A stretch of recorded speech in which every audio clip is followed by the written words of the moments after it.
Example solve झाले काय सर्वांना? हो सर. किती एक्झाम्पल दिलेले होते? 3 3 एक्झाम्पल. त्यातील एक एक्झाम्पल, किती एक्झाम्पल झालेले होते ऑलरेडी?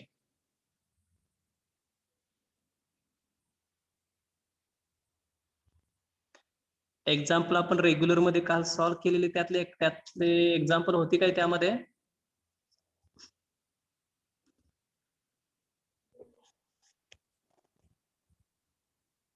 बरं ठीक आहे. त्या तिन्ही एक्झाम्पल मध्ये काय प्रॉब्लेम वगैरे कोणाला वाटला का? सर त्याला पहिला क्वेश्चन सोडून द्या की. पहिला क्वेश्चन सर तिसरा क्वेश्चन सर. कसं तिन्हीपैकी कोणता तरी एक सॉल्व्ह करून देऊया, बाकी 2 तर तुम्हाला सॉल्व्ह करावे लागतील. सर्व सॉल्व्ह करून कसं द्यायचं, बाकी त्या पद्धतीने आपण दुसरे क्वेश्चन घेऊया. तिन्हीपैकी मला सांगा एक कोणता तरी क्वेश्चन देऊ सॉल्व्ह करून आपण, जो अवघड आहे त्या पद्धतीने. पहिला घ्या. पहिला आपण ऑलरेडी सॉल्व्ह केलेला आहे ना? नाही सर त्यात एक दुसरा सर दुसरा आहे. मला क्वेश्चन सांगा, पहिला कोणता क्वेश्चन सॉल्व्ह करून द्यायचा आहे तो? x plus z x plus z is equal to 0. तो सॉल्व्ह करून द्यायचा आहे का?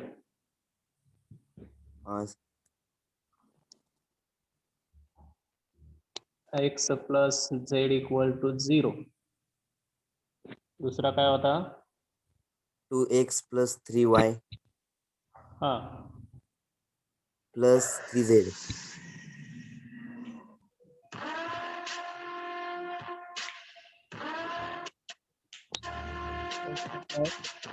Is equal to 5. ठीक आहे.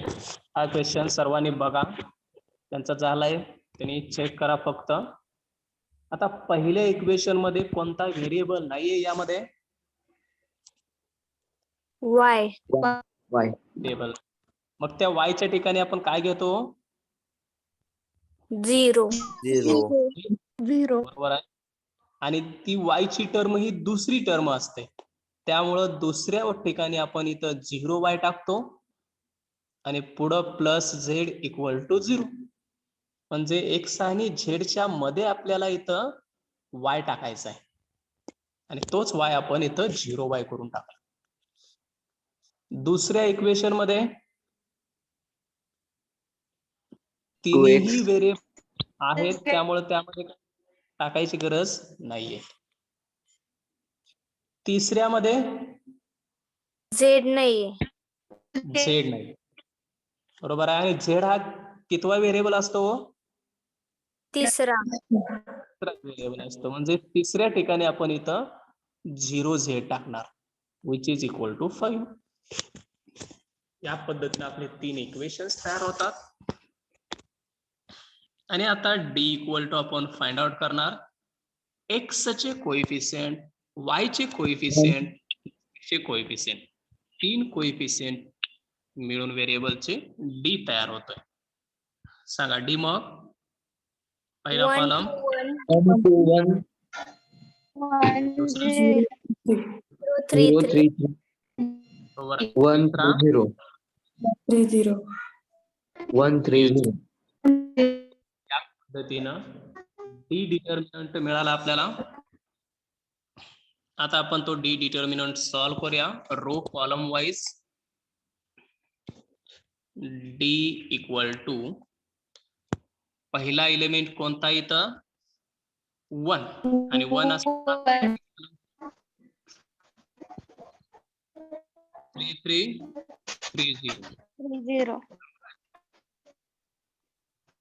Data 1 bracket 3 0 sorry 3 3 3 3 3 0 3 0 minus second element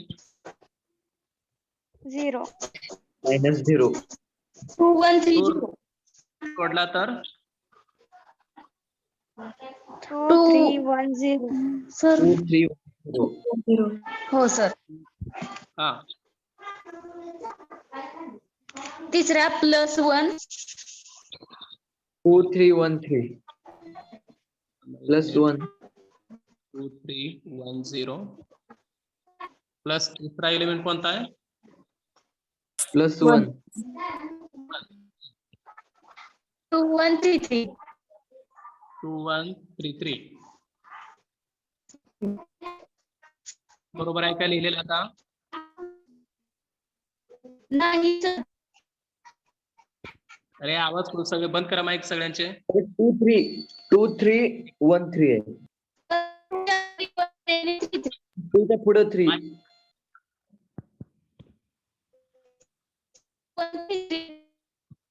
अहो, आवाज येत नाही तुमचा. माईक बंद करा. तुमचा आवाज येत नाहीये. तुटक तुटक येतोय आवाज. तर 2 च्या पुढे 3 आहे सर. 13 2313. हा बरोबर आहे. थांबा येतो मी.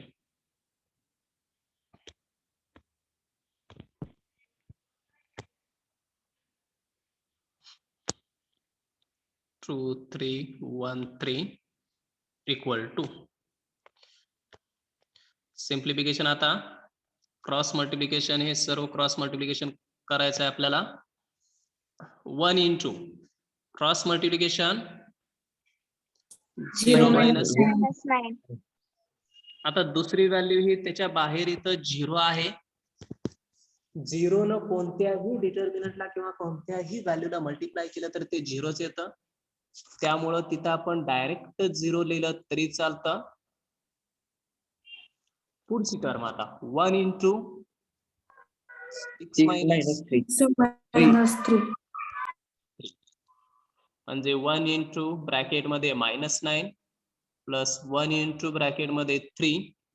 3 हे किती येईल? -9 प्लस 3 म्हणजेच 12.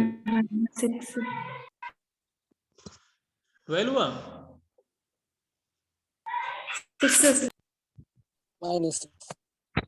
आलाय का सर्वांचं -6? हो सर. ज्यांचं राहिले त्यांनी सायमल्टेनियस माझ्या बरोबर लिहित चला बरं का.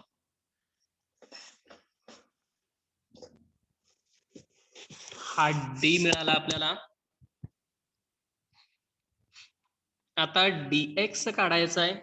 त्यासाठी आपण पहिला कॉलम यातला काढून टाकतोय आणि तो कशाने रिप्लेस करायचा? 055.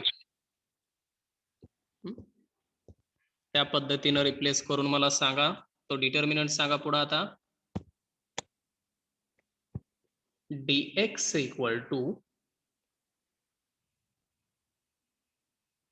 055 सेकंड कॉलम 3 033 130 130 130. बरोबर आहे का सर्व हे एलिमेंट लिहिलेले?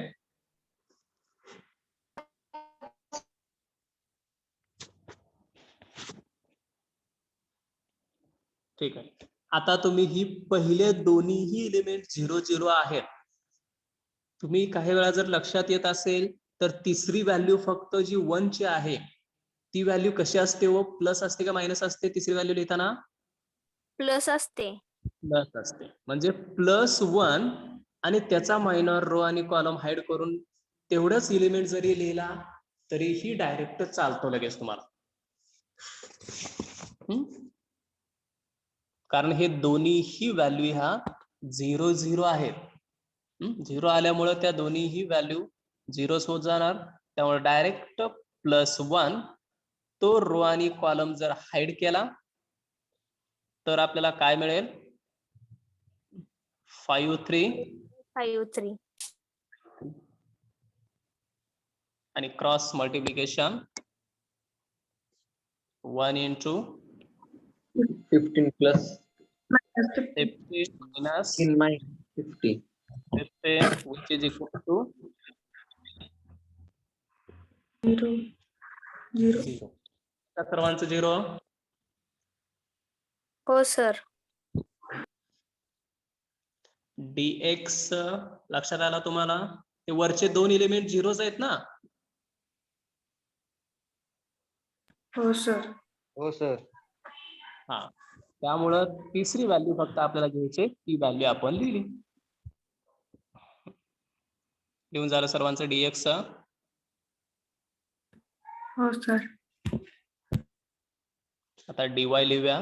dy सांगा मला, दुसरा कॉलम रिप्लेस करायचा आहे कोणत्या याच्यामध्ये? डी मध्ये दुसरा कॉलम रिप्लेस करायचा आहे. इथला कॉलम काढून टाकायचा आणि त्याच्याऐवजी हे टाकायचं 0 5 5.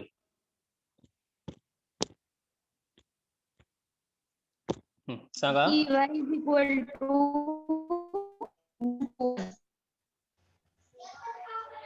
dy is equal to 1 to 1 1 1 2 1 0 5 0 5 0 5 130 5 5 1 3 1 आणि 130 1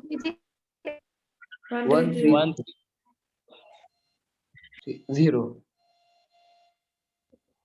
1 3 0 1 3 0 आहे. 1 3 0 1 2 1 0 5 5 1 3 0. बरोबर आहे डिटर्मिनंट. हो सर. पहिला एलिमेंट घेऊया रो आणि कॉलम हाईड करून. 5 3 5 0. दुसरा एलिमेंट -0 आहे. तो डायरेक्ट 0 घ्यायचा, त्याला परत पुढे काय लिहित बसायची गरज नाही. तिसरा एलिमेंट कोणता आहे? 2 5 1 5 1 नंतर 2 5 1 5. आणि हे सिम्प्लिफाय करायचं cross multiplication. 1 into 0 minus 50 10 plus 1 into 10 minus 5 5. म्हणजे 1 minus 15 plus 1 into 5 किती येत आहे? -15 plus 5 मायनस -10 -10. minus y ची मिळाली आपल्याला -10.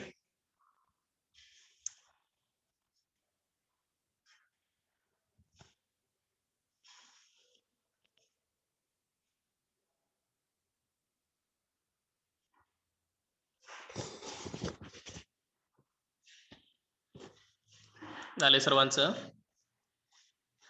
हो सर. हो सर.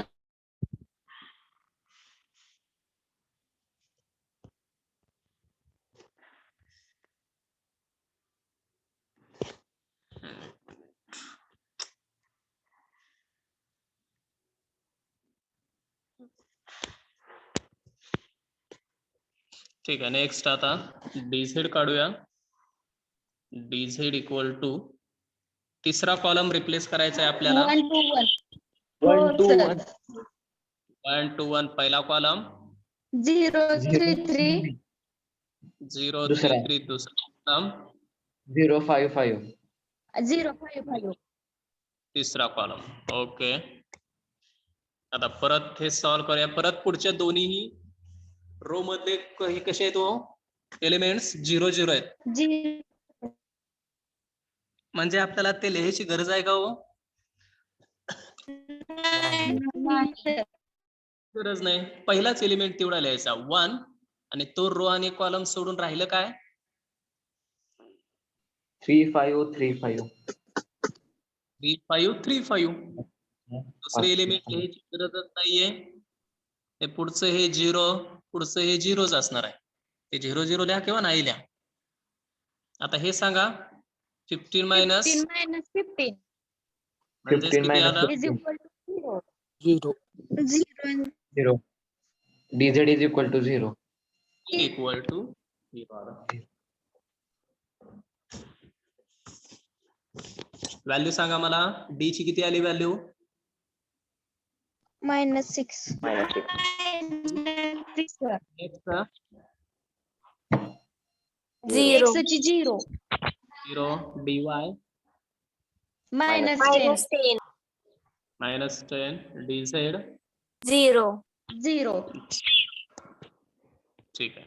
आता आपण युजिंग क्रॅमर्स रूल किंवा using Cramer's rule x equal to Dx upon D. dx upon d. dx Zero ची upon- व्हॅल्यू 0, d ची व्हॅल्यू -6. -6. 0 अपॉन -6 ची व्हॅल्यू किती असेल? 0. 0 ला कशाने केला असेल तर ती व्हॅल्यू ही 0च येते. सेम प्रोसिजर क्रॅमर्स रूल दुसरा आहे व्हेरिएबल साठी काय? Dy Y upon dy upon d. Okay. dy ची व्हॅल्यू -10 upon -6. -6. 10 अपॉन -6. आता इथं मात्र आपण भाग घालवू शकतोय. हे निगेटिव्ह दोन्ही एकमेकाला कॅन्सल होतील. 5/3. 2 चा भाग बरोबर आहे. 5 10 आणि 2 6. पॉइंट मध्ये काढत बसायचं गरज नाहीये आपल्याला. आहे असं ठेवायचं 5/3. जिथपर्यंत भाग जातोय तिथपर्यंतच भाग घालवायचा. आणि यानंतर आपले z ची व्हॅल्यू आपल्याला फाइंड आउट करायची आहे. z चा formula dz upon D. upon d. Value of Is dz equal to 0 upon -6. 0 upon 0. 0. which is 0. 0. Therefore solution is x equal to 0. 0. y 5 upon 3. z equal to 0. 0. Solution असेल. दिलेल्या एक्झाम्पलचं answer हे झालं. कोणताही variable absent असेल त्या equation मध्ये तर त्याला 0 जोडून त्या व्हेरिएबलला घ्यायचा आणि त्या पोझिशनला तो व्हेरिएबल तिथं पुटअप करायचा आणि तोच सिक्वेन्स ठेवून आपण ती इक्वेशन सायमल्टेनियस इक्वेशनच्या फॉर्म मध्ये लिहिणार आहे. समजलं सर्वांना हे? हो सर. ठीक आहे. आता पहिले ते पुढचं एक्झाम्पल ते तिसरं आहे. त्याचे फक्त आन्सर सांगा मला. 3x plus 3y minus z equal to 11. 2x minus y plus 2z equal to 9. सांगा मला आन्सर्स. d ची व्हॅल्यू 6.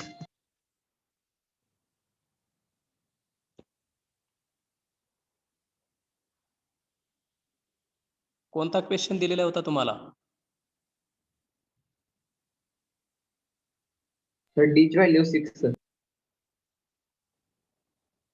6 dx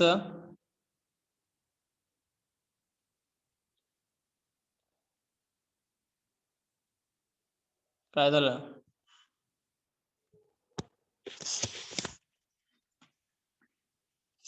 34. मग चुकलं की एक्झाम्पल. d6 कसं काय सांगितलं? किती येतो d?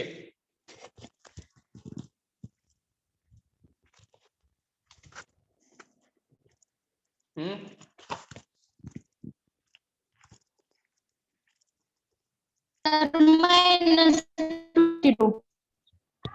तुमचा आवाज येत नाही. साईज मध्ये नाही तुम्ही. दुसरे कोणतरी सांगा. -22. एक मिनिट.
हा सांगा मला.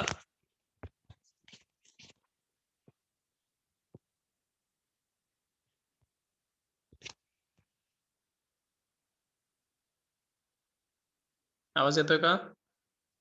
हो हो, sir. सर.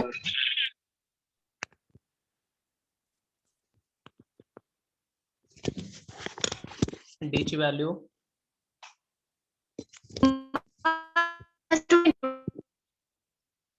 आवाज येत नाही तर -20. दुसरा पण सांगा.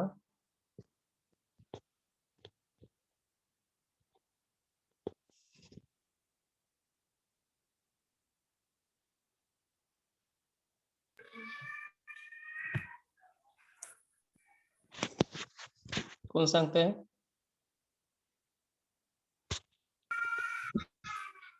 -22. बरोबर आहे. -22 dx -66. dx -66. Sir -44. dy -66. dz -88. आणि क्रॅमर्स रूल ना x y z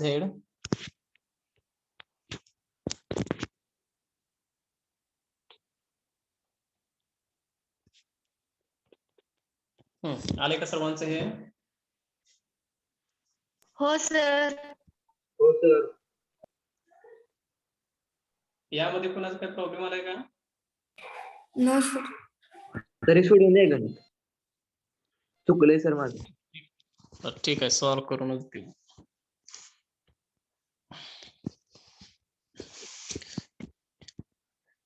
सुरुवातीला क्वेश्चन आहे काय? क्वेश्चन सांगा.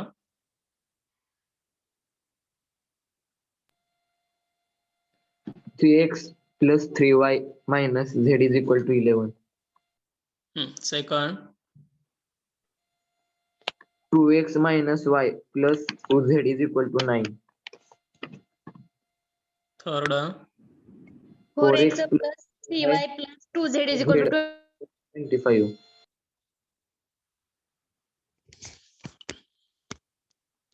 सुरुवातीला डे लिहून घ्या. आता यामध्ये काही सर्व तर 20. नंबर्स कॉन्स्टंट जे आहेत ते व्हेरिएबल्स सर्वच्या सर्व आहेतच.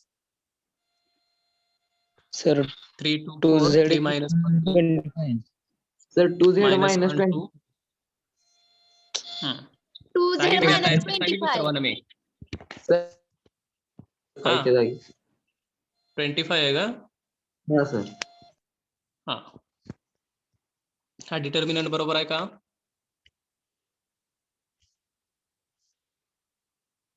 हा सर बरोबर.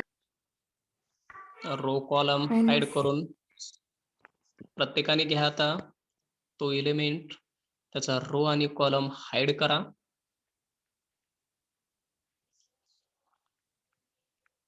लिहून घ्या प्रत्येक स्टेप वाईज ते.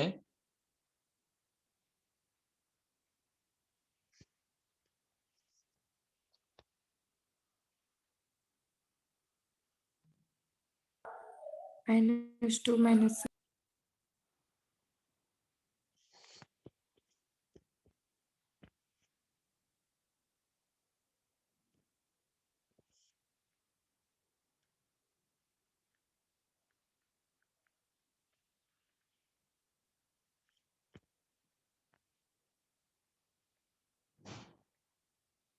सांगा आता.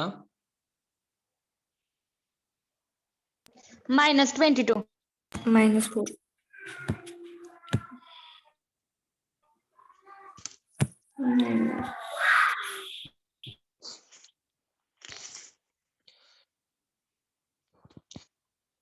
लिहून झालं का इथपर्यंत सर्वांचं? हो सर. हो सर. सर. ओके, नेक्स्ट लिहून घ्या त्याच्या पुढचा पार्ट.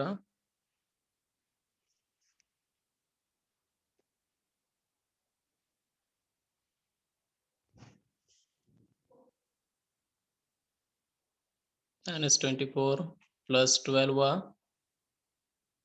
Minus minus 22.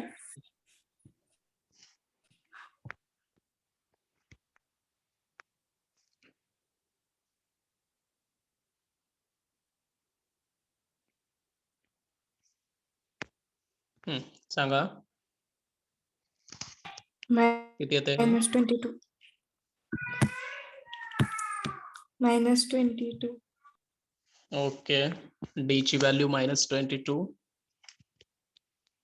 आता रिप्लेस काय करणार हो dx साठी पहिला रो पहिला आणि कॉलम रिप्लेस पहिला रो पहिला कॉलम रिप्लेस करायचा 11 9 25 न म्हणजेच इथं पहिला कॉलम काय येईल 11 9 25 बरोबर आहे second column 3 minus 3 3 minus 1 3 -1 3 third column minus 1 2 -1 2 2 बरोबर आहे सॉल्व करूया आता डिटर्मिनंट 11 घेतला तो रो आणि कॉलम हाईड करून राहिलेलं तिथं लिहायचं minus 1 3 2 2 3 2 मायनस सेकंड एलिमेंट आहे 3 तो रो कॉलम हाईड केल्यानंतर 9 25 2 प्लस तिसरा एलिमेंट -1 आहे 1 9 1 3 इक्वल टू क्रॉस मल्टिप्लिकेशन इथलं या पद्धतीने क्रॉस मल्टिप्लिकेशन करा -2 -6. minus 1 11 -6 व्हॅल्यू कॅल्क्युलेशन कॅल्क्युलेटर वरती करून सांगा मला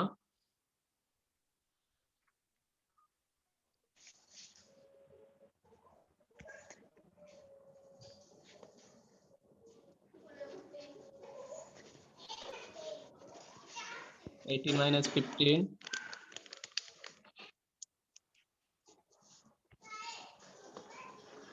-32. 27 आणि 25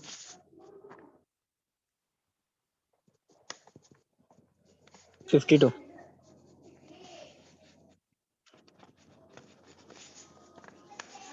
प्लस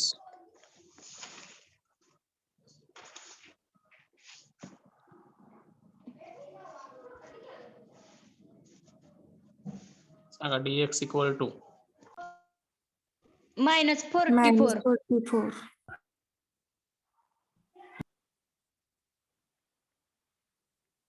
कॅल्क्युलेशन करून बघा बरं काय केले सर बरोबर आहे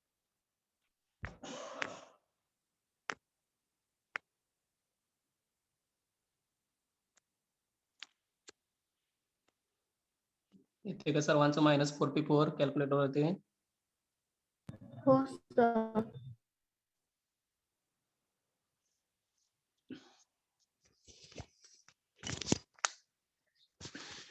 ठीक आहे चालू सर्वांचे हे हा sir Yes, sir.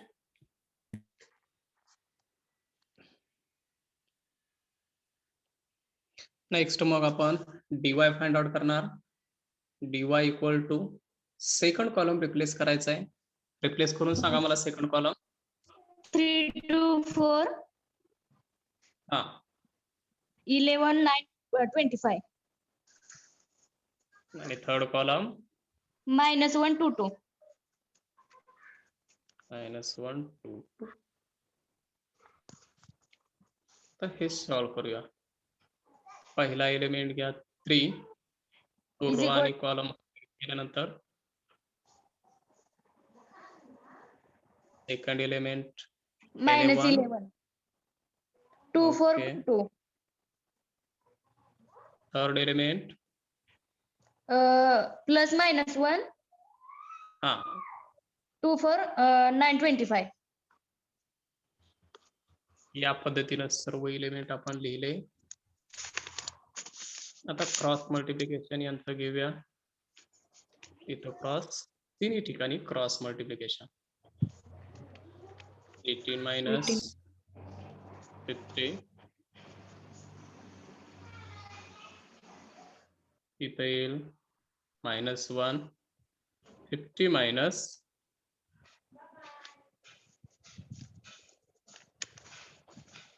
simplification minus 32. a Minus कॅल्क्युलेशनचा part आहे करा.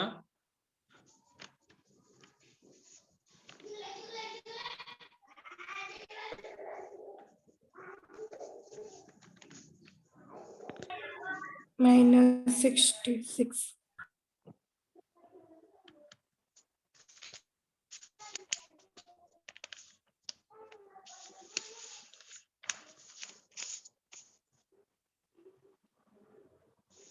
dy ची व्हॅल्यू मिळाली आपल्याला ही -66.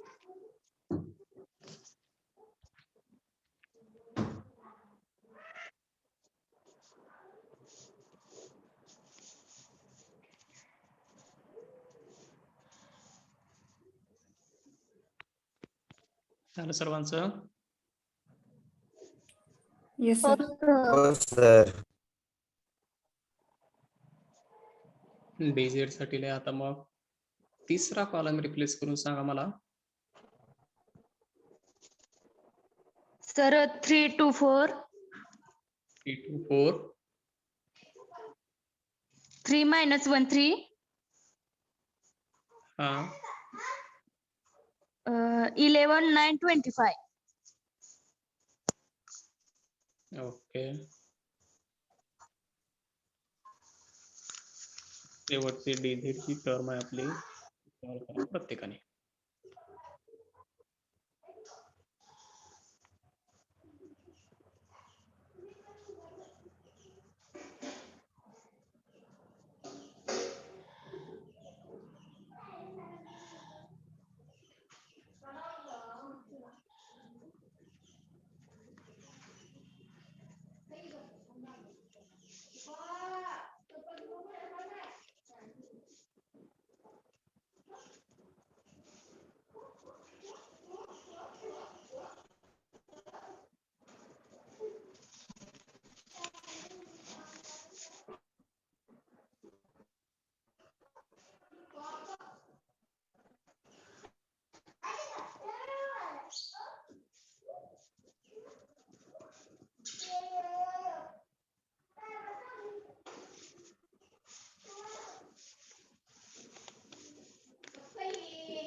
dz किती येत आहे? Minus 88. -88. Minus 88.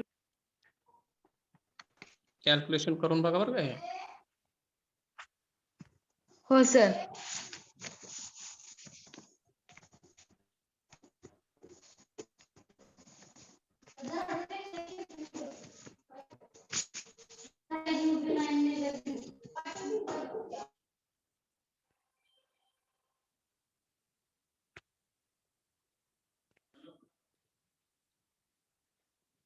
ठीक आहे. आता क्रॅमर्स रूल घ्यायचा.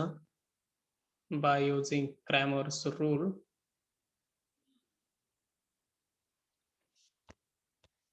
x equal to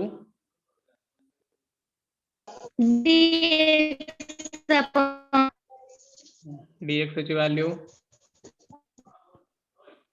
Minus 44. -24 upon -22.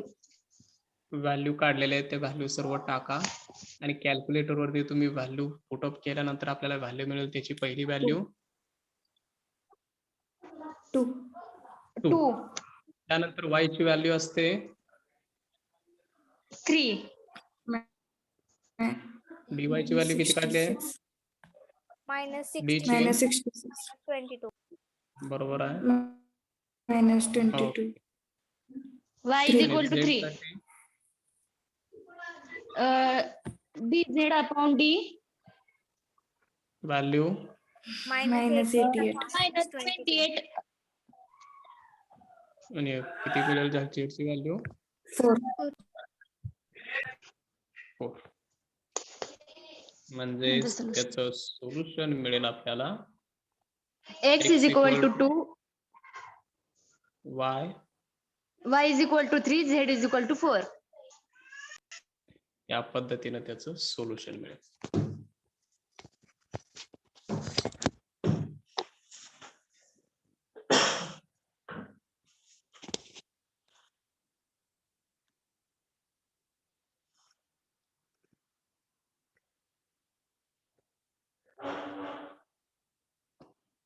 लक्षात सर्वांच्या हे एक्झाम्पल आहे. हो सर हो सर ठीक आहे. आतापर्यंतची एक्झाम्पल आपण बघितली, त्यामध्ये व्हेरिएबल कोणकोणते होते हो? X, Y, y z. या 3 व्हेरिएबल मध्ये वेगवेगळ्या टाइपचे एक्झाम्पल होते. आता ज्यावेळी इंजिनिअरिंगचे प्रॉब्लेम्स असतात किंवा इलेक्ट्रिकल मध्ये असतील, मेकॅनिकल मध्ये असतील प्रॉब्लेम, फिजिक्स मधले प्रॉब्लेम्स असतील, असे काही एक्सपेरिमेंट असतात. त्या एक्सपेरिमेंट मध्ये काही रिझल्ट जे मिळतात, ते रिझल्ट आपल्याला सॉल्व्ह करताना या डिटर्मिनंटच्या क्रॅमर्स रूलचा यूज करून आपल्याला त्याची सोल्युशन फाइंड आउट करता येतात. आता इलेक्ट्रिकल सर्किट मध्ये असेल तर करंट फ्लोईंग, करंट साठी नोटेशन कोणकोणता असतो?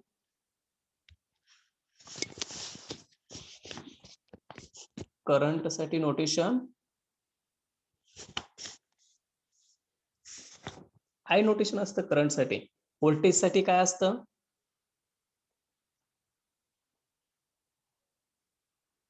बरोबर आहे का? हो सर हा, हे या पद्धतीनं व्हेरिएबल फक्त चेंज होतात. तुमचे जे व्हेरिएबल आता एक्स वाय झेड आपण घेतलेले आहे, त्यापेक्षा हे व्हेरिएबल हे आय मध्ये असतील. करंट मधला जर एक्सपेरिमेंट असेल फिजिक्स मधला किंवा इलेक्ट्रिकलचा, तर त्यामध्ये 3 करंट पासेस होत असतील तर I1, I2, I3 अशा पद्धतीनं 3 करंट्स असतील. व्होल्टेज मध्ये असेल तर V1, V2, V3 अशा पद्धतीनं 3 व्हेरिएबल्स असतील व्होल्टेज साठी. या पद्धतीनं आपल्या रेग्युलर व्हेरिएबल पेक्षा वेगळा व्हेरिएबल आल्यानंतर सुद्धा आपण आपली ही जी मेथड आहे ती सॉल्व्ह करू शकतोय Cramer's रूलची.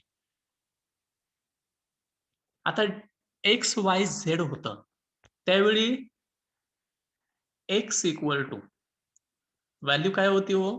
D dx upon d किंवा आपण काय फाइंड आउट करत होतो एक्स वाय झेडच्या वेळी? D dx dy dt. dy D dz हे फाइंड आउट करतोय. बरोबर आहे. आता समजा I1, I2, I3 आहे, तर काय फाइंड आउट करणार? dy1 तर फाइंड आउट करणारच. एक्स वाय झेड ला एक्स असेल तर dx, वाय असेल तर dy, झेड असेल तर dz. मग काय असेल हो इथं डी नंतर?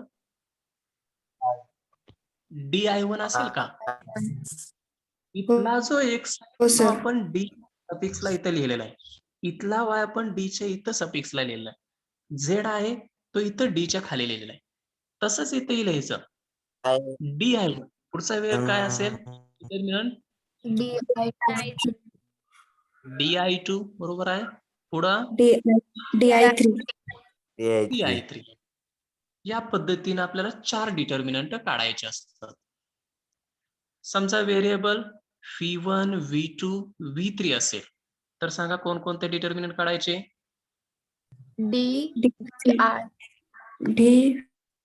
v1 I1, I2, V1, dV2, V2, DV3. DV, V3. म्हणजे अवघड आहे का? फक्त व्हेरिएबल, बाकी डिटर्मिनंट नंबर जे असतील ते आहे असंच टाकायचं आहे आपल्याला. डिटर्मिनंट सॉल्व्ह त्या पद्धतीनेच करायचं आहे. फक्त जे पुढे आपण डी, डीवाय, डीएक्स, डीवाय, डीझेड जे घेत होतो त्याच्याऐवजी हे जसं व्हेरिएबल जे प्रॉब्लेम्स एक्सपेरिमेंट मधले असतील त्या पद्धतीने आपण सॉल्व्ह करत जाणार. अलग लक्षात आहे? हो सर. हो सर. आता एक्झाम्पल बघा म्हणजे लक्षात येईल. घ्या example. Solve the equations using Cramer's rule. Solve the equations using Cramer's rule. V1 plus V2 plus V3 equal to 9. त्यानंतर V1 minus V2 plus V3 equal to 3.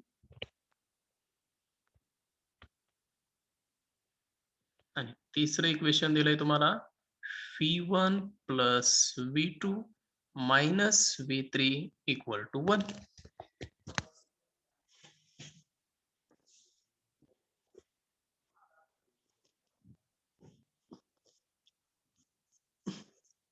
फक्त काय आहे एक्स वाय झेड च्या ऐवजी V1, V2, V1, V3. V2. आता सुरुवातीला दिलेली equations एका खाली एक सर्वांनी लिहून घ्या. मी लिहिताना त्यामध्ये ते लिहिलेलं आहे. पण जर आडवी दिलेली असतील तर आपण एका खाली एक V1 च्या खाली V1, V2 च्या खाली V2 आणि V3 च्या खाली V3 या पद्धतीने लिहिणार. सुरुवातीला डी. डी म्हणजे V1 चा कोएफिशियंट, V2 चे कोएफिशियंट, V3 चे कोएफिशियंट. कोएफिशियंट म्हणजे त्या व्हेरिएबलच्या अगोदर जे लिहिलेलं असतं ते कोएफिशियंट असतं. आपण V2 असेल तर 2 ला कोएफिशियंट म्हणू का? नाही. नाही म्हणा. त्याच्या अगोदर जे असतं त्यांना कोएफिशियंट. सांगा मग V1 चे कोएफिशियंट 1, 1, 1, 1. 1 1 1. काय नाही म्हणजे 1 1 1. V2 चे कोएफिशियंट 1 1 1 minus minus 1, 1 1. 1 minus 1 1. इथं आहे 1 minus 1 1. V3 चे इथं आहेत 1 1 1 1 minus 1. minus 1 1 minus 1. झालं. हे आता डी काढायचं. म्हणजे जो डिटर्मिनंट येणार आहे तो आपला रेग्युलरच डिटर्मिनंट असणार आहे. व्हेरिएबल जरी वेगळे असले तरी आपली प्रोसिजर तीच राहणार आहे. सॉल्व्ह करूया आता आपण. फर्स्ट एलिमेंट तो रो कॉलम सोडून राहिलेलं डिटर्मिनंट सांगा. 1 1 minus 1 minus सेकंड एलिमेंट आहे 1. तो एलिमेंट घेतल्यानंतर 1 1 1 minus हा थर्ड एलिमेंट आपण 1 घेतला. तो रो आणि कॉलम सोडून राहिलं 1 minus 1 1 minus 1. 1 minus 1 1 1. झालं. एकदा काही मिळालं का आपल्याला सोल्युशन फाइंड आउट करता येतं. 1 minus 1 क्रॉस मल्टिप्लिकेशन. परत हे -1 क्रॉस मल्टिप्लिकेशन. हे 1 minus -1 हे पुढं. सांगा पहिली व्हॅल्यू 0, 0 झाली. दुसरी व्हॅल्यू 0. नाही सर. 0 का? minus -1 minus 2. हा -2 येतं तिथं. हे 1 plus 1 इथं 2 येणार. आता पहिले 0 आलं. -1 -1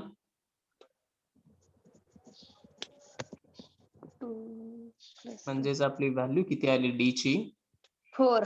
4 4.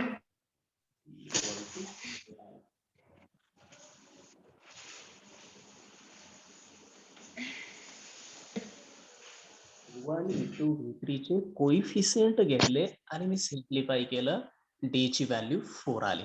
4 आली. झालं इथपर्यंत सर्वांचं? हो सर. हो सर. Yes, sir. हेच राहिले का कोणी इथं? झालं सर. ठीक आहे. आता डी एक्स ला आपण काय करणार, हा जो डी मधला पहिला कॉलम जो आहे तो रिप्लेस करणार कशानं, इथल्या कॉलमनं 9 3 1. बरोबर आहे. आणि बाकी दोन्ही कॉलम आहे असेच. घेऊया मग dx इक्वल टू काय, पहिला कॉलम 9 3 9 9 3 3 1. सेकंड आणि third column 1 1 minus minus 1. 1 minus 1 1. आणि थर्ड कॉलम 1 1 minus 1. 1 minus 1. दुसरे दोन्ही कॉलम ते आहे असेच. आणि हे सॉल्व्ह करा डिटर्मिनंट. आता हे काय डिटर्मिनंटची प्रोसिजर आपल्याला माहित आहे, त्यानुसार सिम्प्लिफाय करा.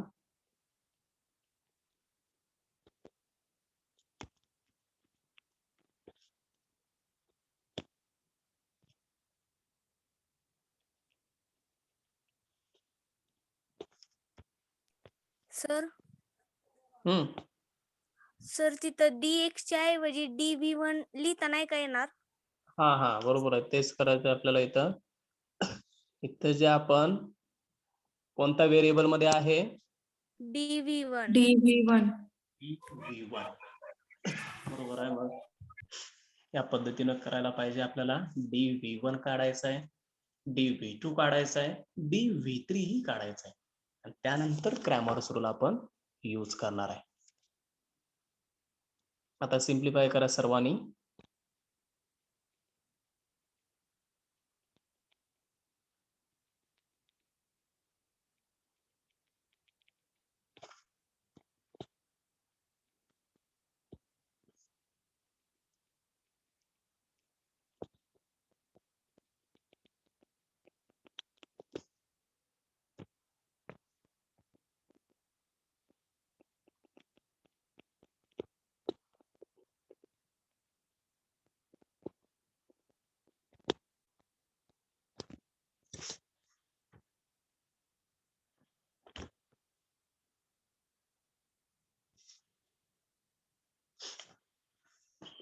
आले का सर्वांचं? हो सर. आता तुम्ही dv2 dv3 फाइंड आउट करू शकाल का हो? हो सर. हो sir. कारण काय, फक्त आता सेकंड कॉलम रिप्लेस करायचा डी मधला, तर 9 3 1 न. dz काढताना थर्ड कॉलम रिप्लेस करायचा 9 3 1 न. आणि या पद्धतीनेच आपण dv1 जसा काढला तसा dv2 काढणार, dv3 काढणार, आणि त्याच्या पुढे आपल्याला काय लिहायचं आहे, Cramer's rule. v1 equal to dv1 upon d. Upon D. v2 equal to काय असेल मग, dv2 upon d. dv2 upon d. बरोबर आहे. v3 equal to dv3 upon d. झालं. 4 आलेल्या डिटर्मिनंटच्या व्हॅल्यू यामध्ये सबस्टिट्यूट करा, म्हणजे आपल्याला व्हेरिएबल जे करायला सांगितले v1 v2 आणि v3 हे आपल्याला मिळून जाते. त्यासाठी आपण दोन व्हॅल्यू तर ऑलरेडी काढलेल्या आहेत, dv1. आता राहिला dv2 dv3. या व्हॅल्यू त्यामध्ये पुटअप केला का तुम्हाला आन्सर.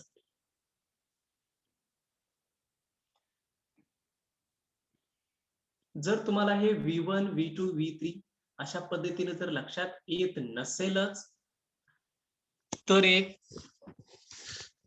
काय करायचं बघा, मी हे जे v1 आहे सुरुवातीला लिहिताना काय लिहायचं, v1 equal to x, v2 equal to y म्हणायचं, v3 इक्वल टू z.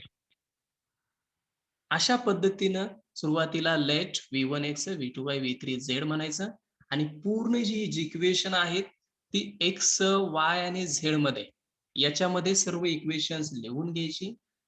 म्हणजेच आपल्याला एक्स, वाय आणि झेडच्या व्हॅल्यू मिळतील. बरोबर आहे. हो हो सर सर. आणि लास्टला मग काय करायचं, एक्स ची व्हॅल्यू म्हणजे कशाची व्हॅल्यू आपण सुरुवातीला म्हटलेलं आहे, V1 V1 ची. वाय व्हॅल्यू म्हणजे V2 V2 ची. V2 झेड म्हणजे V3 अशा पद्धतीने तुम्ही करू शकता. म्हणजे जर व्हेरिएबल तुम्हाला जर वेगळे वाटत असतील तर त्या प्रत्येक व्हेरिएबलला नोटेशन एक्स, वाय, झेड द्यायचे. V1 ला एक्स, V2 ला वाय, V3 ला झेड. आणि तिन्ही इक्वेशन त्या एक्स, वाय, झेड मध्ये कन्वर्ट करायची. म्हणजे तुम्हाला सोल्युशन एक्स, वाय, झेड मिळतं. आणि लास्टला x, Y, झेडचं conversion V1, V2 आणि V3 मध्ये मिळणार. ही प्रोसिजर किंवा आपण रेग्युलर स्ट्रक्चर मध्ये केलं तरी ते बेस्ट. आलं का लक्षात या? हो सर Yes. ठीक आहे, सर्वांनी ते सॉल्व्ह करा. V2 आणि V3 फाइंड आउट करून घ्या. राहिलेले जे पार्ट आहे आपण नेक्स्ट लेक्चरला बघूया. Okay, sir. एक्सरसाइज साठी हे एक एक्झाम्पल देतोय, ते प्रत्येकाने सॉल्व्ह करा. या